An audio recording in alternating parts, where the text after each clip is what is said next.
Olá, boa tarde, sejam muito bem-vindos ao TWE, é um projeto do Terroir Wine Experience que nós fazemos aqui no Castelo St. Andrews, em Gramado, na adega do Castelo, que é considerada pela Wine Spectator entre as 100 maiores adegas do mundo. Castelo St. Andrews entre dois relais chateaus no Brasil, e onde nós desenvolvemos o nosso projeto entrevistando as vinícolas, as principais vinícolas do Brasil, mas em especial pelo fluxo de vinícolas que temos no Rio Grande do Sul, Santa Catarina, e onde nós temos a satisfação de convidar sempre vinícolas ou premiadas ou que estão fazendo produtos diferenciados. Está comigo a Patrícia Cardoso, que é a nossa sommelier do Castelo. Seja muito bem-vinda, Patrícia. Obrigada. Nós temos esse ano que está iniciando uma atividade difícil, né? Escolher para o nosso calendário, na medida que a gente tem um programa por mês, boas vinícolas, que não falta oferta, né? É verdade, é difícil fazer essa seleção, mas a gente faz esse sacrifício por vocês, né? Então a gente seleciona aí algumas das melhores vinícolas, não só do Sul, mas também de todo o Brasil. A gente está cada vez mais melhorando a nossa seleção de vinhos nacionais aqui no Castelo, porque a gente acha importante valorizar o produto nacional. A gente tem mais de 1.800 rótulos aqui do Velho Mundo e do Novo Mundo, temos safras raras, né? Temos aqui grandes vinhos da França, grandes vinhos da Itália, temos aqui champanhes vintage, temos raridades, digamos assim. Mas a gente acha importante também trazer para a nossa carta de vinhos aqui do Castelo os melhores vinhos brasileiros. E hoje é difícil a gente dizer qual é o melhor vinho brasileiro, porque a diversidade do vinho brasileiro está tão grande. Nós temos aí um país com dimensões continentais, temos vinho de norte a sul, começamos pelo sul, mas temos bons vinhos também no norte, no nordeste, no centro, Minas. Então hoje é difícil a gente, digamos, definir o vinho brasileiro numa só tipicidade ou num só estilo, porque realmente a gente está falando aí, né, de muitas regiões, de muitas línguas, muitos sotaques. Mas hoje a gente está trazendo aqui para vocês uma vinícola, na verdade, uma marca de vinhos, né, muito especial, chamada Otto, né? Com 2 T's. Com 2 T's, que a gente já vai falar um pouquinho sobre a história da Otto. A gente está aqui, então, com o André Valduga, que é o idealizador, né, desse projeto, desses vinhos maravilhosos. E seja bem-vindo, André. Obrigado. Nosso Winecast aqui, o primeiro de 2024. Que honra, hein, Patrícia? Hein? Muito obrigado pelo convite. Obrigado, Maurênio, aí, pela oportunidade, né? E é sempre uma honra poder falar da nossa marca, da nossa história e mostrar um pouquinho do nosso trabalho para as pessoas que estão nos vendo. Tem uma pergunta que eu te fiz no início do nosso programa, que é se você era o enólogo. Não, eu sou um produtor até os 18 anos. Conta para nós essa história, porque é muito interessante a tua trajetória. Né? É verdade. Eu tive a honra, né, e a oportunidade, agradeço a Deus todos os dias por ter nascido numa família de viticultores, né? Então, o meu DNA hoje é a uva, né? Teu sangue é azul. O meu sangue é azul. E bebo vinho desde os meus 5 anos de idade, né? Então, comecei tarde, né? Comecei tarde, com 5 anos de idade, né? E meu avô adquiriu essa propriedade na década de 35. Então, ele foi um dos maiores produtores de uvas vitilambruscas, né? Focadas mais para sucos, né? Foram mais de 250 mil toneladas de uvas, né? Então, foi um dos maiores produtores de uvas do Vale dos Vinhedos. Trabalhei até os meus 18 anos. Não tive a oportunidade de conhecer meu avô. Deve estar lá em cima, ele deve estar orgulhoso em saber que eu e meu primo, que é meu sócio, o Fabiano Valduga, juntamente com a Gisele, que é a esposa dele, nós somos os 3 sócios, idealizadores da marca. Ele deve estar orgulhoso de nós, que estamos hoje com uma linha de produtos e fazendo sucesso ao Brasil inteiro, né? A gente está muito feliz. E, como eu falei, né, Trabalhei até os meus 18 anos na viticultura. Logo tive que servir o Exército Brasileiro, né? Logo em seguida eu saí e fui trabalhar numa vinícola dos meus familiares, na Casa Valduga, onde foi uma escola para nós, né? É por isso também que a gente elabora produtos de altíssima qualidade, porque lá foi uma escola para nós, e hoje eles são referência no Brasil, né? E trabalhei no grupo quase 10 anos, eu e meu primo. Em 2011, em 2010, nós nos afastamos, nós pedimos afastamento das empresas, né? E decidimos montar um negócio próprio. Começamos com representação, e em 2011 nós criamos uma loja em Bento Gonçalves, no centro da cidade, uma loja de vinhos, até porque a gente tinha a experiência, né, e a vivência de grandes lojas em São Paulo, porque a gente gerenciava contas a nível Brasil, né? E percebemos que Bento tinha necessidade das pessoas de conhecer vinhos de outros países, e nós montamos, em 2011, a adega refinaria Terroirs do mundo.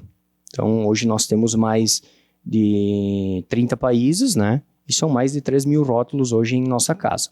Vocês foram um dos primeiros a ter essa variedade de rótulos? Sim, fomos os pioneiros, inclusive 2 anos consecutivos que a gente ganha a melhor loja de Bento pela ABS.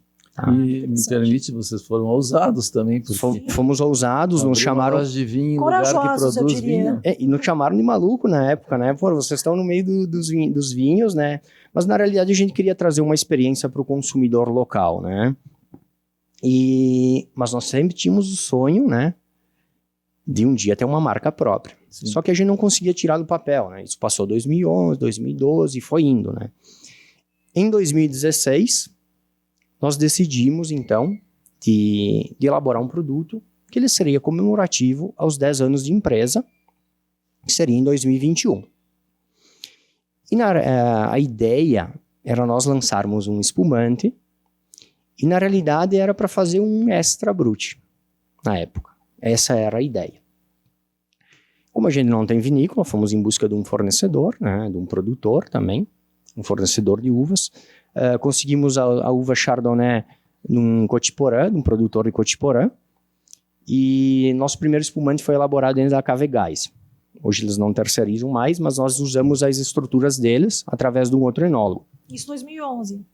Não. Não, isso foi em 2016. Já. 2016, que era para ser um espumante comemorativo aos 10 anos de empresa, que seria em 2011. Sim, claro. Em 2019, nós completamos 8 anos de loja. E nós convidamos, na época, 40 principais clientes, né? Fizemos um coquetel na noite e nós colocamos o nosso espumante, que ele estava no Surli, né? Não estava pronto, porque a ideia, como eu falei, era transformar ele num extra brut. Usar os convidados como cobaias, né? Usamos eles como cobaias, é lógico, né? E a noite foi um sucesso.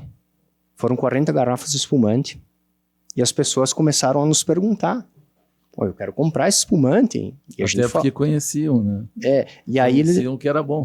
Conheciam que era bom. A gente disse, o produto não está pronto, ele está no Surli. E a gente não tem... Explica pra gente o que é Surli, talvez algumas pessoas... Surli, para quem não sabe, ele estava ainda com as leveduras, né? Então a gente não tinha feito o degorgement, nós não tínhamos tirado essas leveduras do espumante. E as pessoas começaram, não, deixem ele assim.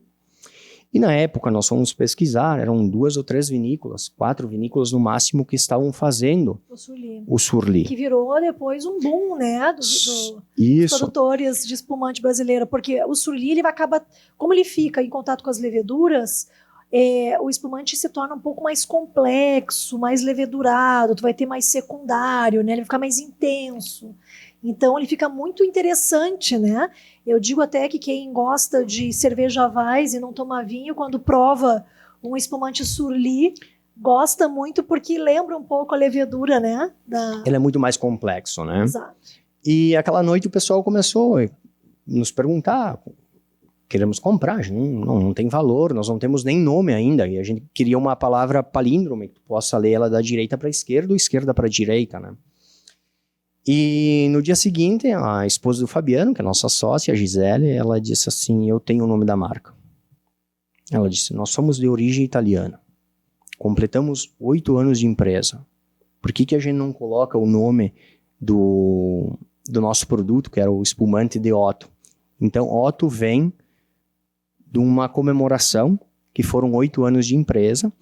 Essa marca, esse produto, ela nasceu dentro da Adega Refinaria. Isso foi em setembro de 2019, mas nós lançamos esse produto somente em dezembro. Então, faz a conta, nós começamos a produzir ele em 2016 e lançamos ele somente em 2019. Ele estava com 42 meses de autólise quando nós lançamos ele. Decidimos lançar então ele no Surly, e ele é 100% Chardonnay. Enquanto os outros tinham na composição Chardonnay e Pinot, o nosso era 100% Chardonnay. Deste rótulo aqui, né? Isso, que foi o primeiro, fomos ousados, inclusive, né? O nosso pessoal de marketing disse, vamos lançar um rótulo da Corbic, um azul. E a gente até achou estranho na época, né? Que ia ser muito impactante, né? Vocês vieram com todo o arrojo, né? O nome não é da família e o rótulo é diferente. E foi diferente. E aí a gente despertou um pouco a curiosidade. E naquele ano, eu lembro que em 2019, nós mandamos ele para o concurso, que foi o Guia Adega, né? E ele conquistou 92 pontos como espumante revelação. 92 pontos. No ano seguinte, nós mandamos ele para o Descorchados, que foi o Guia da América. Ele ganhou 94 pontos, 93, 94 pontos, como o melhor natura e o melhor espumante brasileiro dentro do guia, né? Então, para nós foi uma surpresa. Isso nos mostra que a gente está no caminho certo, né? Hoje, nós não temos vinícola, né? O que a gente faz hoje? Nós compramos as uvas de pequenos produtores. Então, nós temos uvas de várias regiões. Depois até eu posso entrar no mérito dos vinhos e falar de quais as regiões que essas uvas vêm. Mas hoje nós trabalhamos com uvas de Nova Prata, Faria Lemos e Vale dos Vinhedos, por enquanto. Como é que o mercado e o consumidor vê uma vinícola que não tem vinhedos? Então, né, hoje são várias marcas que vão surgindo, né, que as pessoas não têm vinícola, né? Não digo um projeto, né, é uma marca que ela está saindo do embrião, né, porque muitas vezes tu não ter uma vinícola não quer dizer que tu não possa fazer um produto de excelente qualidade, né, até porque existem profissionais por trás disso, né? Hoje o que a gente pensa, né? A gente é filho de produtor, então a gente sabe, a gente valoriza muito o trabalho que é feito no campo, né? E por isso que a gente incentiva essas pessoas a continuarem, por isso que a gente compra essas uvas.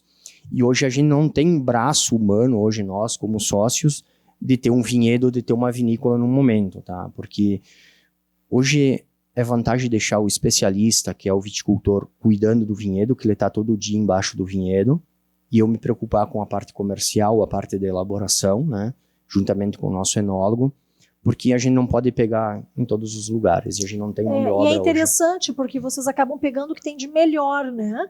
Vocês vão nas principais regiões para procurar a melhor uva.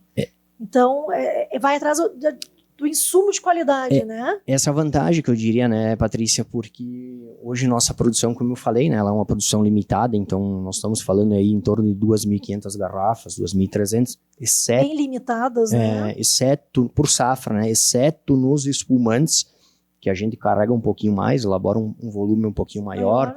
Nós temos, por exemplo, um lote novo de Surly, safra 2022, que foram elaboradas 5.000 garrafas. Não quer dizer que isso tudo eu posso deixar no Surly, eu posso transformar num brut uma parte, né? Mas o teu conhecimento, a tua história na uva e no vinho, em qual momento ela vale mais? Momento de orientar o produtor, momento de orientar a indústria e o enólogo, ou momento de perceber o que o consumidor quer?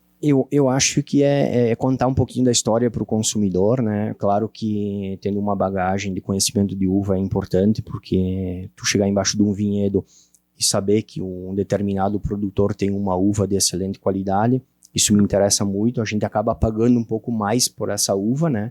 Até porque é uma uva escolhida que a gente quer, então a gente paga mais por essa uva, né? E isso que nos reflete na questão da qualidade dos produtos, né?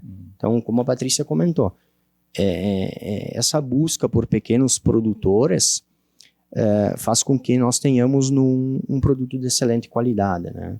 Então, isso é muito importante também. E hoje, né, como eu falei que o primeiro espumante a gente elaborou dentro da Geise, eles decidiram a não terceirizar mais para ninguém ou liberar o espaço para a produção, né? Hoje nós compramos as uvas, nós vinificamos tudo dentro de uma empresa em Caxias do Sul que se chama EBV.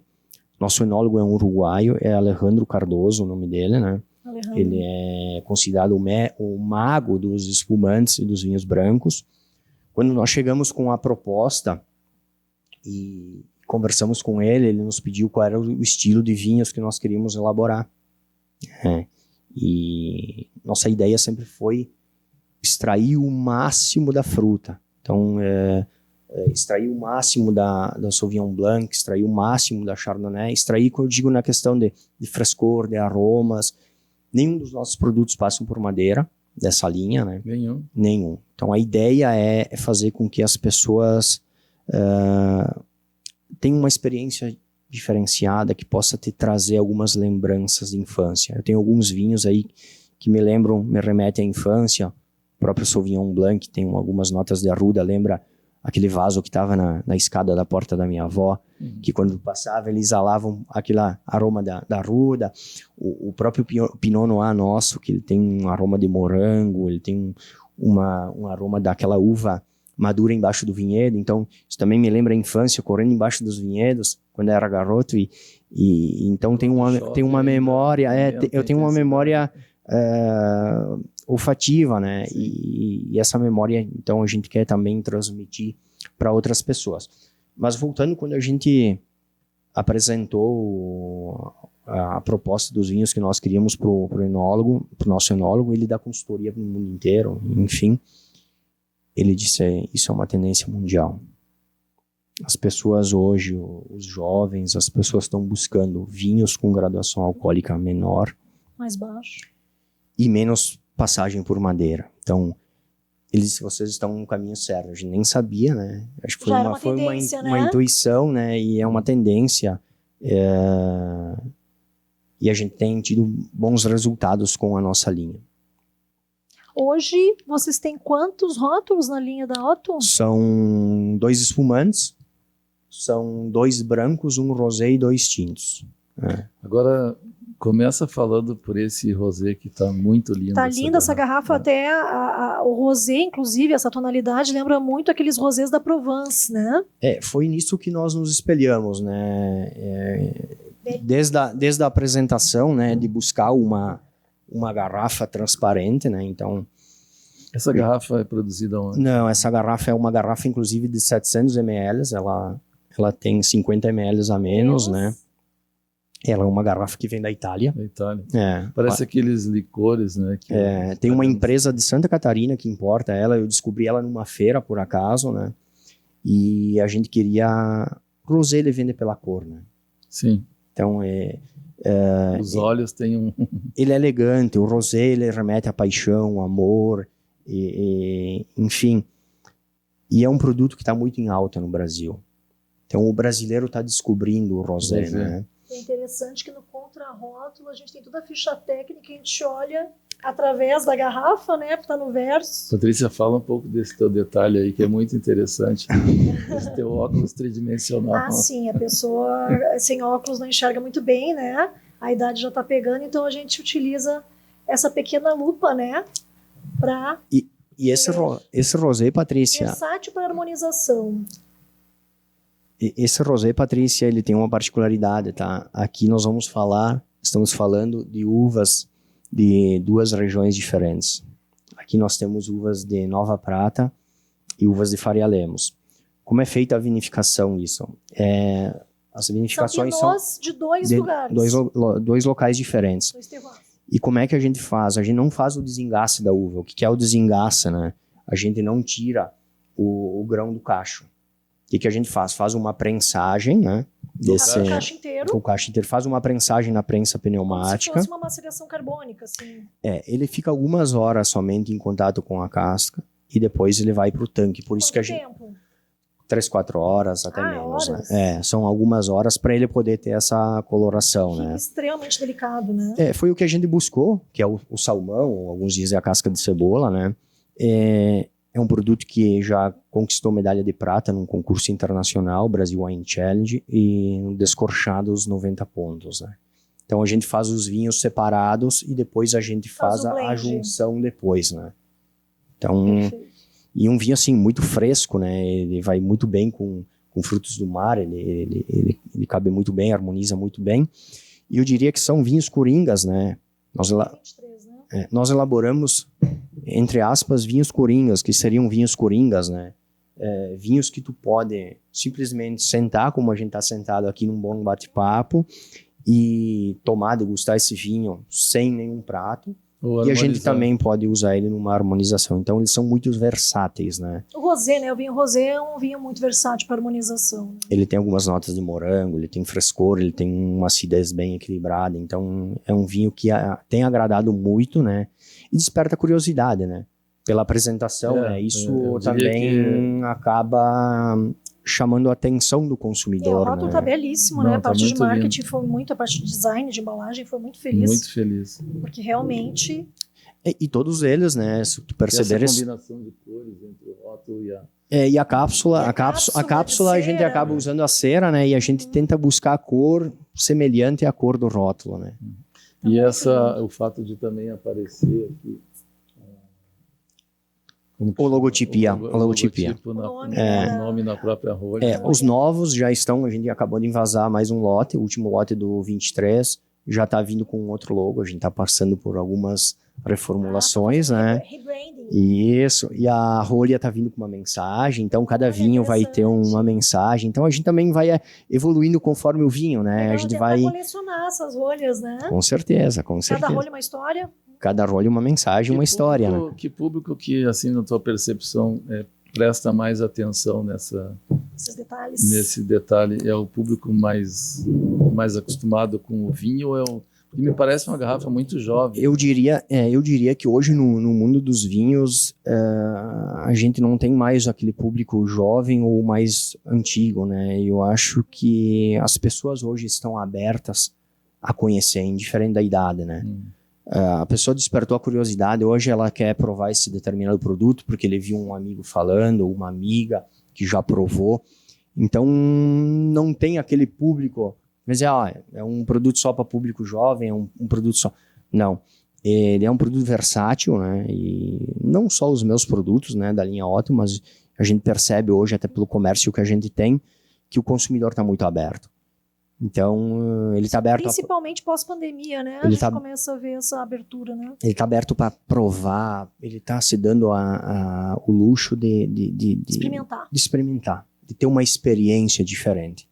A gente costuma dizer que antigamente você vendia uma caixa de vinho, um rosé. Hoje tu pode vender uma caixa de vinho, mas ele vai levar um rosé, ele vai levar um branco, ele vai levar um tinto. Sim. Então, ele quer experiências, né? Então, isso é bom. Porque como esse consumidor ele está muito aberto, né, não está fechado a uma determinada marca, é aí onde que entra o pequeno produtor, enfim, que possa poder apresentar essa linha de produtos e o trabalho de cada um.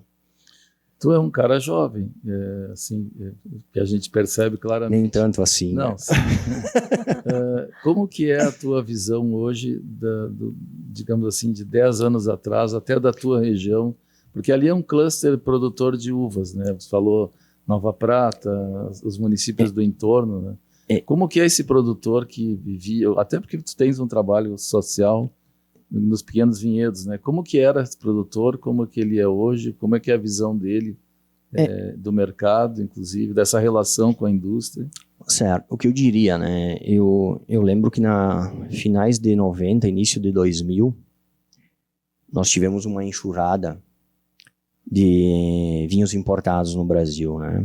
Onde a viticultura brasileira sofreu muito, principalmente com a entrada dos vinhos chilenos, né?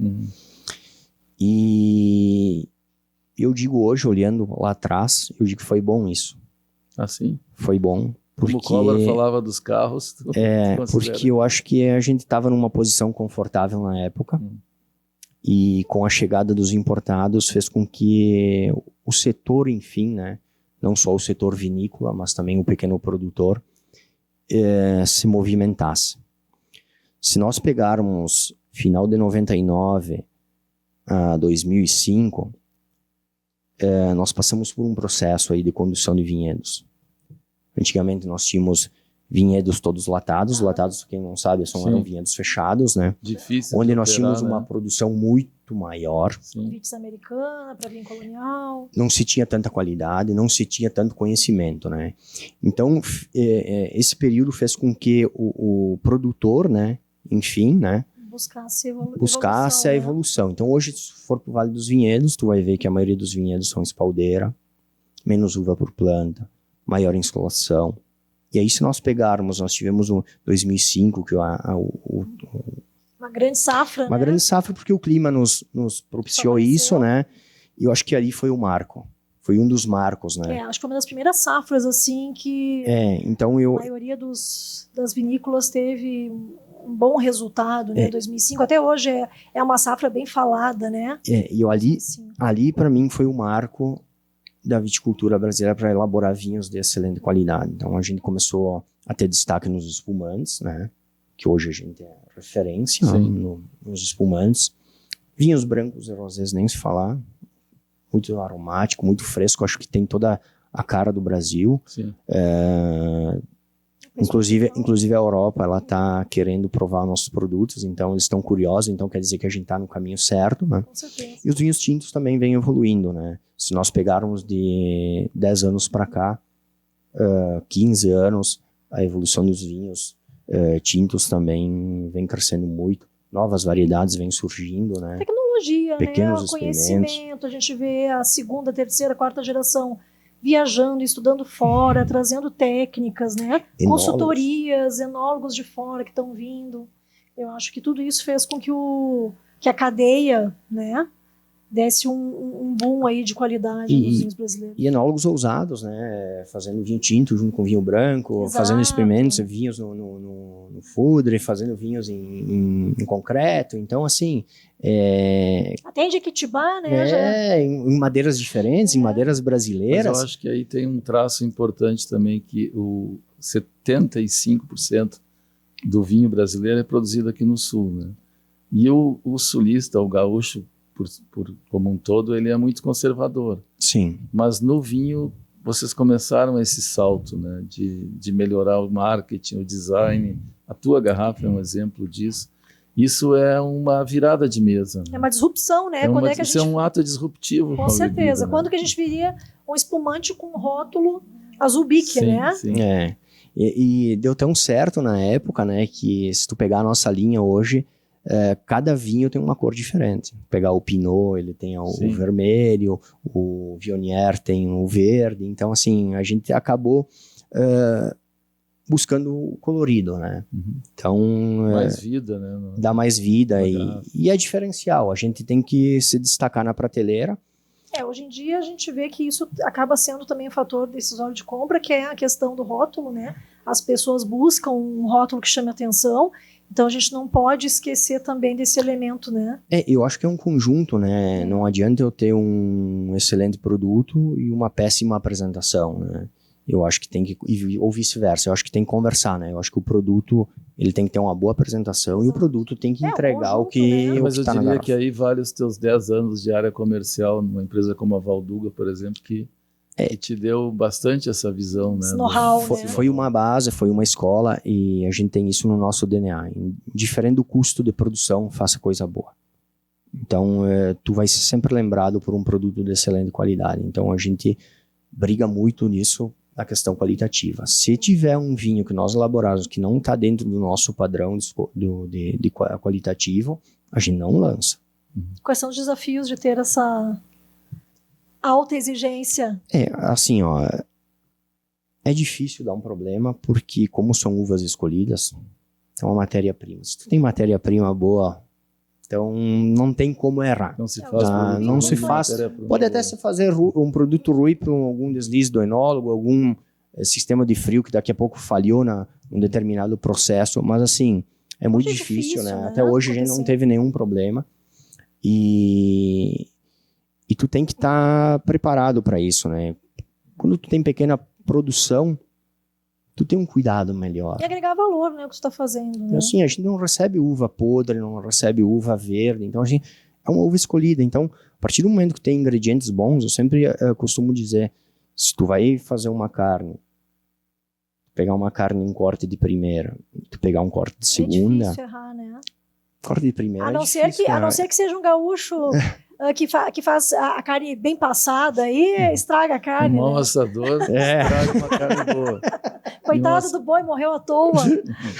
E um bom assador melhora uma carne ruim, né? Então a gente tem todo esse cuidado, né? Hoje, como a gente não tem vinícola, então a gente tem uma loja também no Vale dos Vinhedos, como eu comentei, ela tem 1 ano e meio, que é a Adega Terroir do Brasil, que eu não comentei ainda. É uma loja focada somente em produto brasileiro. De todas as regiões? Todas as regiões. Nós temos vinhos de Minas, Goiás, Goiânia, Rio de Janeiro, enfim. É daquela diversidade que a gente falou no início. São né? mais de 1.200 rótulos que nós temos nessa loja. Colheita de primavera, colheita de inverno. Colheita de inverno, dupla poda, enfim. E dentro dessa loja, então, no Vale dos Vinhedos, que é o porão da casa do meu avô, é o porão, né? A gente só revitalizou ele. Até fica o convite para as pessoas que não estão nos assistindo, né? A gente manteve ele o mais original possível. As paredes são pintadas. Em que altura da Avenida do Vale dos Vinhedos? Na entrada do Vale dos Vinhedos. Pela entrada principal de quem vem de Garibaldi. E deixamos a pintura, inclusive, ainda com cal. A única coisa que a gente mexeu foi o assoalho que estava comprometido. Mantiveram bem, então, as características originais. Essa casa aí era o Bem Receber, quando ele comprou, era o Bem Receber, depois ele fez a parte de cima, né, e foi morar em cima, a família cresceu, né. Como todo italiano fazia. Né? E ele produziu vinhos, inclusive no porão da casa. Dizem que os mais antigos, que ele produziu vinho da década de 39 a 42, meu pai nasceu em 45, então ele não tem meu pai não tem essa lembrança. Ele lembra meu pai que esse pavilhão que tem ao lado aí da casa, ele foi uma unidade de recebimento da cooperativa Aurora, né? Então meu avô produziu sim vinhos. A gente tentou buscar alguma coisa de histórico, mas não encontramos, né? Então esse é um pouquinho da nossa história, né? Do nosso trabalho. Bem rica, aliás, muito rica, né? E o teu canal de comercialização é mais o que? A loja, ou internet ou o enoturismo? Hoje, como a gente trabalha, né? A gente abriu a loja recentemente, então o enoturismo, a gente está começando agora com o enoturismo, né?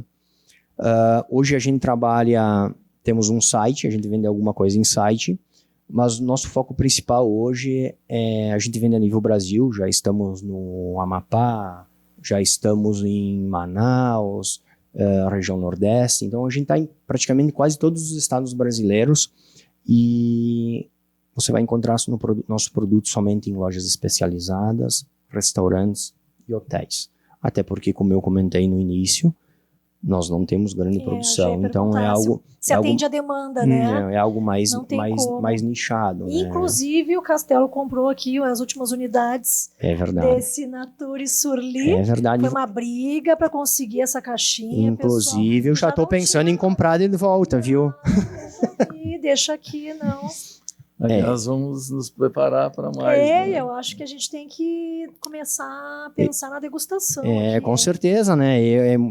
Vamos falar um pouquinho desse produto aí, como ele foi o primeiro, né?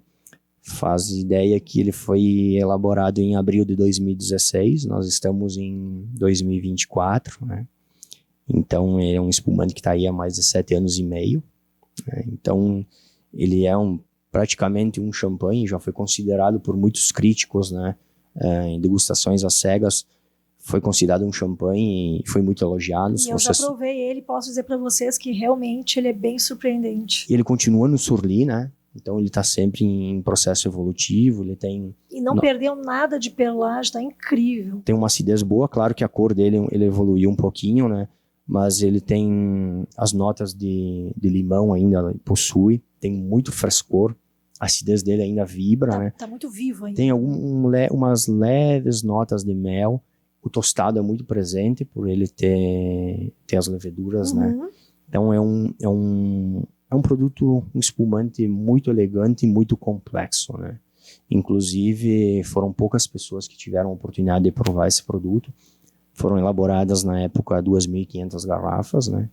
E vocês aqui tem algumas ainda, né? Que eu tô sabendo. Né? Eu vou comprá-las de volta. Não vai, não deixo. É do Castelo. Tá na nossa carta. Ele foi considerado o melhor espumante pelo Guia Descorchados, então para nós... Aliás, foi assim que eu conheci vocês, por causa desse espumante. É um orgulho, né, para nós, foi um orgulho receber uma premiação dessas, por a gente ser tão jovem em elaboração de produto. Né? Também nós tivemos uma excelente pontuação, foi no nosso Sauvignon Blanc, né? Muito bom Sauvignon Blanc também. 94 pontos descorchados como o melhor branco brasileiro. Mas vocês arrancaram com o pé no acelerador. A gente começou com a régua alta, né? Muito alta. Começamos com a régua alta, e aí fica um compromisso, porque... Assim é difícil, não dá para voltar para trás. Né? Vocês veem como é engraçado, né? Porque quando a gente lançou esse produto e ele começou a ganhar destaque, lá em 2020, as pessoas começaram a nos perguntar, e o próximo produto, quando é que vocês vão lançar, né? A gente só olhou, meu primo, né, e minha sócia, a esposa do Fabiano, a gente disse, poxa, a gente elaborou um produto de... Consumidor cobra, né? Premium, né? Nós vamos ter que... Tu cria uma expectativa além daquela, né? Além desse espumante, nós temos um Brut, né? Sim, que também temos aqui. Que é interessante falar que dele. É o rótulo verde, né? É interessante falar dele que ele é um Muito bom, um Blanc de Blanc. Para quem não sabe o que é um Blanc de Blanc, ele é elaborado somente com uvas brancas.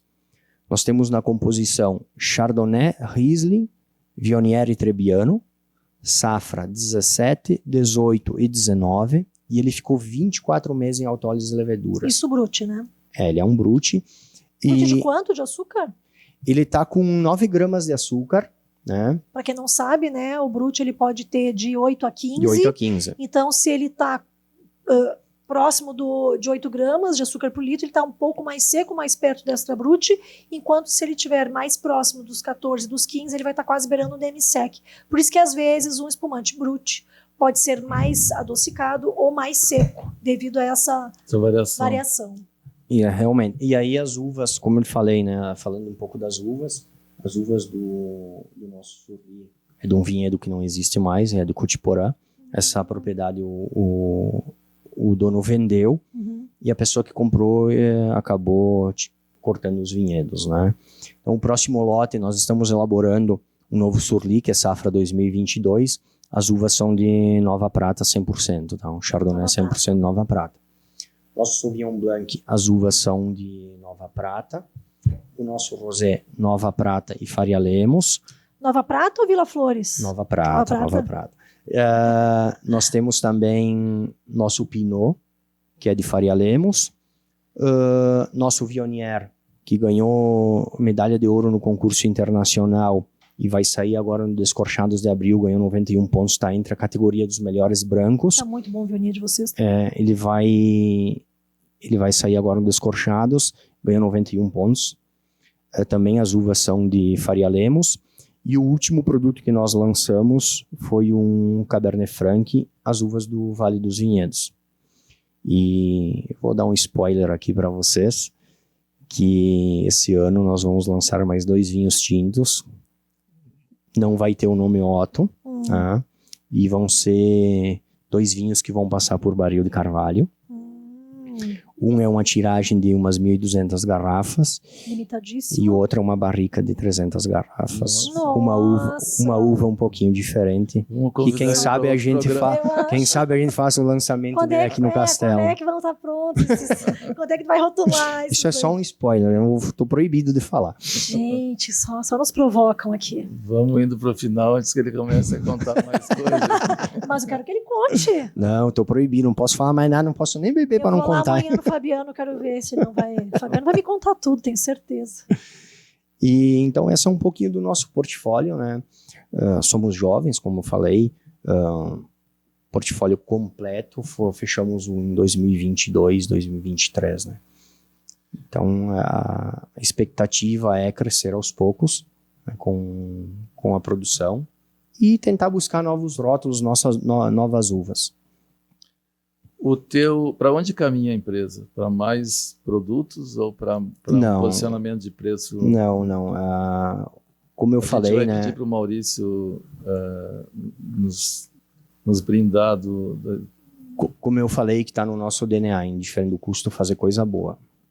E hoje tu tem que escolher, ou tu faz... Vamos trocar o que está resfriado. Ou tu faz volume, né? Ou tu faz volume, ou tu faz qualidade. Então, a gente, hoje com a linha aqui, a gente vai focar em qualidade, né? Aliás, eu acho que isso é bem importante que tu colocasse o Rio Grande do Sul, mas em especial aquela região ali de Bento Garibaldi como um todo, né? Tem 2, 3 grandes empresas, entre elas a Valduga, que faz uma linha completa, né? Mas eu acho que o grande nicho que sobra para a grande maioria é qualidade, né? Sim. Se posicionar em preço melhor e qualidade. Nós não temos nada a perder para ninguém num futuro bem rápido. Não porque, como eu comentei, né, a evolução da viticultura brasileira, se nós pegarmos em 20 anos para cá, a gente teve uma evolução gigantesca em questão de qualidade e produtos, né? Isso, que nem eu falei, o trabalho começa lá no vinhedo, né? Tudo começa claro, vinhedo atrelado à tecnologia, que hoje as vinícolas possuem uma tecnologia de ponta, né? Até quando fala em tecnologia, basicamente a gente está falando de máquina ou a gente está falando de processo? Máquinas e processos, né? Hoje a gente tem filtros tangenciais, hoje nós temos, que antigamente não se tinha controle de temperatura, por exemplo. Como é que tu vai elaborar um vinho branco, um espumante, um próprio rosé sem ter uma fermentação controlada, né? Que antigamente não se tinha esse controle de temperatura e se perdia os aromas, né? Então hoje tu faz se jogava fora esse valor, né? Então hoje tu acaba fazendo uma fermentação... Isso é um brinquedo. Faz uma fermentação mais baixa, né? E tu tem uma qualidade melhor. Patrícia, faz as honras da casa, então. Vou ter que, né? Com licença. Vamos provar, então, esse Pinot. Esse é o nosso rosé de Pinot, né? Rosé de Pinot, né? Olha, por favor, fica essa sua. Olha a cor. Tu viu como ele muda na taça? Sim, extremamente elegante. Delicado. Muito Provence, né? Olha aqui pro Obrigado. Então tu vê como ele já muda na taça a cor dele, né? A garrafa parece que dá uma escurecida, né? O perfume dele. Ele é fantástico. Eu sou apaixonada por ele. Eu conheci há pouquíssimo tempo. Por favor, se for, podem pegar para ti, Patrícia. Você não? Sim, pode servir um pouquinho, com certeza.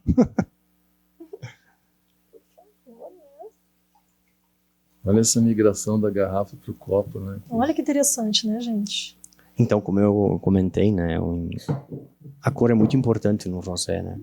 Sim. Com certeza. E a tendência cada vez mais é dos rosés serem mais delicados, né? Com certeza. Se tu pegares uma prateleira hoje de uma loja, tu vai ver que nós temos vários tons de rosés, né? A gente tem desde um rosé mais escuro a um rosé mais claro. Ele parece quase um branco na taça, né? Ele tá extremamente... Então ele tá muito elegante, né? Muito elegante mesmo. A cor dele... Tu vê que é um produto jovem, né? Sim, tu disseste que passou o quê? 4 horas só, né? Em contato? Então é bem uma maceração curta, né? Rápida. Ele tem até um aroma um pouco do abacaxi, ele tá gelado demais, né? Sim. E conforme ele vai aquecer, ele vai exalar mais aromas, né? Mas ele tem até Vocês foram muito felizes nesse produto. A linha toda tá muito elegante, tá muito bem elaborada. Nosso enólogo tá de parabéns, ele entendeu a proposta. Segue sendo uruguaio. Segue sendo uruguaio, Alejandro. É muito talentoso, né? Bom, podemos brindar, né? Saúde. Saúde. Primeiro rosé de 2024. Percebe a elegância dele em boca, né? Nossa. É um vinho que tem frescor, tem vida, tem volume de boca. Tu vê que a acidez, ele tá muito bem equilibrado, ele não tem amargor. A acidez dele tá na média, não é média baixa nem média alta. E tem uma persistência, né, André? Esse é o retrogosto dele. Ele não tá ligeiro de jeito nenhum, ele tá persistente. E praticamente todos os nossos produtos a gente trabalha em torno de 12,8% a 13% de álcool. Uhum. Então, assim, percebe também que o álcool ele tá bem elegante. Sim, né? sim, não tá agressivo. Tá tudo muito bem Tá integrado, bem harmônico, né? Sim. Tá muito bem harmônico. Sobra, nada Não dá incomoda. falta. Olha, muito interessante. Bom, fico feliz em poder Nossa, degustar ficamos- nosso começar vinho com vocês. 2024 muito bem, né, Patrícia? Eu já fico imaginando da harmonização aqui, já fico com vontade de pedir no restaurante Primrose aqui do Castelo, os camarões, Ó, o salmão, Vai muito umas bem com frutos do mar. vieiras, nossa. Ele combina bem, casa muito bem, né? Vamos marcar uma próxima agenda, mas aí de wine, né? De wine, de jantar. Vamos fazer aí um jantar harmonizado com Otto. Eu acho que o ano É um pede. bom pedido. Com certeza. Com a presença da André aqui, recepcionando os clientes, os hóspedes, eu acho que já fica aqui o convite, André. Com certeza. Somos parceiros, estar aí Vamos presente. pensar juntos aí com o nosso chefe, Fernando Becker, uma harmonização Otto. Ótimo. Temos produtos para isso. Temos, com certeza. Não tenho nenhuma dúvida. Obrigado por ter vindo. E eu que agradeço pela oportunidade e as pessoas que estão nos ouvindo e nos vendo também. Quiser acompanhar a Otto, é @Otto Espumantes e Vinhos. Segue lá no nosso Instagram. As redes sociais e vão visitar também lá. Fica o convite, vindo ao Vale dos Vinhedos, Bento Gonçalves. A primeira parada é a Adega Refinaria, a primeira loja na entrada do Vale. Venham conhecer a nossa linha Otto. Será um prazer recebê-los em nossa loja. E nós, os aqui nossos também, endereços. Já vou passar nossos endereços, mas antes, todos esses vinhos que vocês viram aqui já estão na nossa carta da adega, aqui do Primrose. Temos algumas experiências, né, dedicadas aos nossos vinhos brasileiros, então temos algumas experiências de wine, cestas, que vocês podem participar, né, onde cada semana é uma marca de vinho brasileiro, e contamos aí com vocês para também entrarem no nosso grupo do WhatsApp de confrades. A gente vai deixar o link aqui embaixo. Entrar nas nossas redes sociais, no canal do TWE. E nos acompanhar no projeto Terroir Wine Experience, onde a gente tem por filosofia trazer vinícolas da mais alta qualidade, como a que a gente acabou de experimentar, e para que o Castelo seja o palco dessas vinícolas junto ao nosso público e esse espaço que a gente está fazendo dentro do vinho brasileiro. Exatamente. Obrigado pela presença e pela nossa... Eu que agradeço. Gira um brinde aí que para outros momentos como esses, né? Certeza, primeiro de muitos. Saúde. Saúde. Um ótimo ano.